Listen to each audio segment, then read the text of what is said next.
Hello everyone, so welcome back to another video. So this is discussing Gundam Evo again. It's a really weird one. I'm on the fence about this. I think if I go through with my entire plans with this, then there'll be two videos. My initial reaction with just a couple of people on stream via Discord, and then what you're seeing now. The reason why I say I'm just kind of all over the place with my reaction to it is, obviously, it's a hero shooter.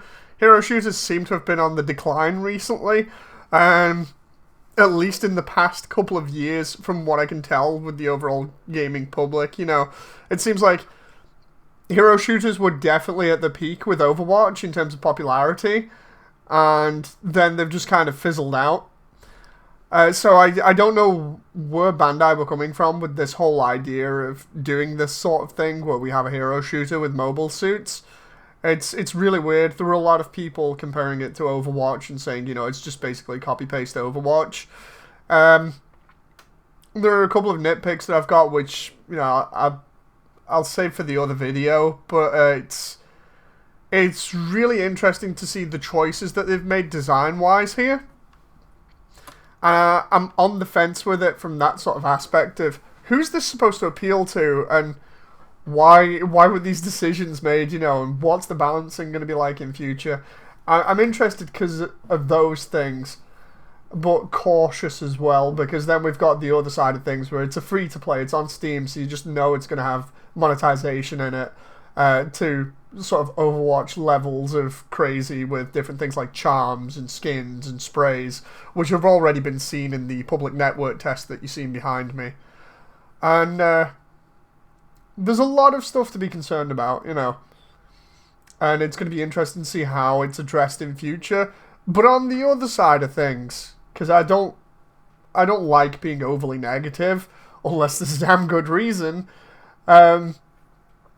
with this, I'm still holding out that when I get my hands on it, or when everybody else gets the chance to do this, because the network test that you're seeing in the background here was done with people picked at random, so you didn't know who was going to get in and who wasn't, and I was just unlucky this time. Otherwise I would have been giving you guys first-hand footage. It's the whole thing of I'm still excited about this because of the potential of where it could go in terms of balancing, added mobile suits, different maps, and it's doing this weird thing to me at the moment where when you watch it from like one or two people's perspectives with nobody really coordinating that well, or maybe one or two people coordinating that well, you kind of get this idea that it just is kind of like a cheap clone of Overwatch, which is sad to say. I don't know whether it's just because of the fact, that nobody was coordinating, but when I watch it from this kind of perspective, where there's a good team of like 5 or 6 people coordinating really well, it instantly becomes way more enjoyable. Maybe it's because the people involved find their niche, fit into it, and then just perform exceptionally well in it. Or maybe it's because of the coordination that everybody has across the board, how after a couple of games you start slowly realizing what plays you can make and when you can really time things and back people up well. It's just way more fun seeing it played like this than it is with just a couple of people and a load of randoms, and I feel like that's where it might fall apart in the early stages, is just people turning around and going, oh, it's crap, I'm going to dismiss it because, I've not got a good team to play with. I feel like this sort of game really relies on you having like a group of 6 friends or something right now to really enjoy yourselves. And obviously not go too hard on the game or its player base. We're already seeing people in like Steam discussions and things turning around and being quite toxic and trying to weed out people in the player base.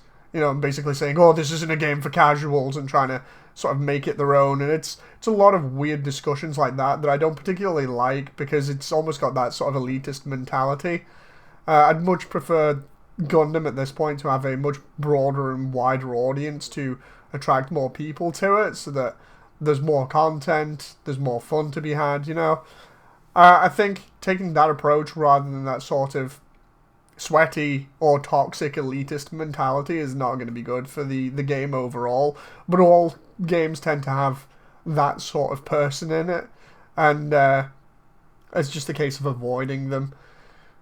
The opinions I have on this in terms of like balancing level design, I'll save those for another video. But yeah, I don't know whether any of you guys came in and saw the stream when it was active. If not, go check it out because it's still available as the Gundam Evo Discord stream. It was really fun to hear and watch everybody reacting in real time.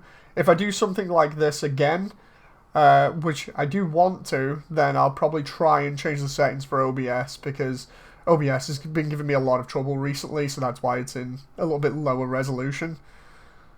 But yeah, it's going to be interesting to see, with this being more of a broad approach to games from Bandai, especially related to Gundam, it's going to be interesting to see how this changes and what else they come up with in future. Either way, I look forward to it just to see what happens. I'll see you guys on the next video. Leave your comments down below. I always read them. Thank you for the continued support, and I'll see you next time. Bye!